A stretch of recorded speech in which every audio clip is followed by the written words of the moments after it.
നമ്മുടെ നിഹാൻ മോന്റെ മൂന്നാമത്തെ ബർത്ത്ഡേയുടെ കേക്കാണ് കേട്ടോ ഇത്. അപ്പോൾ 2 വൈറ്റ് ഫോറസ്റ്റ് ഉണ്ടായിരുന്നതുകൊണ്ട് ഇത് വൈറ്റ് ചോക്ലേറ്റിന്റെ കേക്ക് ആയതുകൊണ്ട് ഏത് കേക്കാന്ന് കൺഫ്യൂഷൻ വന്നപ്പോൾ ലെയർ ഒന്ന് പൊളിച്ച് നോക്കുവാണ് കേട്ടോ ഏതാണ് നട്ട്സ് ഒക്കെ ഉള്ള കേക്ക് എന്നുള്ളത്.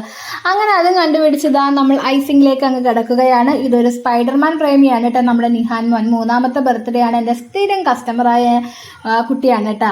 കുട്ടിയല്ല വീട്ടുകാരാണ് കേട്ടോ. അങ്ങനെ നമ്മൾ വൈറ്റ് കളറിൽ നമ്മൾ ഐസിംഗ് ഒക്കെ ചെയ്തിട്ടുണ്ട്. പിന്നെ വൈറ്റ് ചോക്ലേറ്റ് ഗനാഷ് നമ്മൾ റെഡ് കളർ ചേർത്ത് അതും ഒഴിക്കുന്നുണ്ട്. അപ്പോൾ അതിൻ്റെയൊക്കെ വീഡിയോ എല്ലാം ഞാൻ ഇൻക്ലൂഡ് ആണെന്നാണ് വിചാരിച്ചിരുന്നത്. സ്റ്റോറേജ് ഫുള്ളായ കാര്യങ്ങളൊന്നും ഞാൻ അറിയുന്നുണ്ടായില്ല.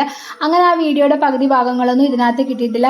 പൊതുവേ എനിക്ക് റെഡ് കളർ ചേർക്കുമ്പോൾ എനിക്ക് എന്തോ ഒരു വല്ലാത്ത പേടി പോലെയാണ്. ഞാൻ കസ്റ്റമറോട് പ്രത്യേകം പറയാറുണ്ട് കേട്ടോ റെഡ് കളർ കേക്കൊക്കെ കാണിക്കുമ്പോൾ. പക്ഷേ ഇത് വലിയ പ്രശ്നമില്ല വൈറ്റ് ചോക്ലേറ്റിലായതുകൊണ്ട്. അങ്ങനെ നമ്മൾ സ്പൈഡർമാൻ്റെ വലയൊക്കെ വരച്ച് നമ്മൾ സ്പൈഡർമാനൊക്കെ വെച്ച് ഫോണ്ടനിൽ പേരും ഒക്കെ എഴുതി ഇടുന്നുണ്ട്. അപ്പം നിങ്ങൾക്ക് ഈ വീഡിയോ ഇഷ്ടപ്പെട്ടെന്ന് വിചാരിക്കുന്നു. അടുത്ത വീഡിയോ ആയിട്ട് ഉടനെ വരുന്നതാണ്. Tata bye.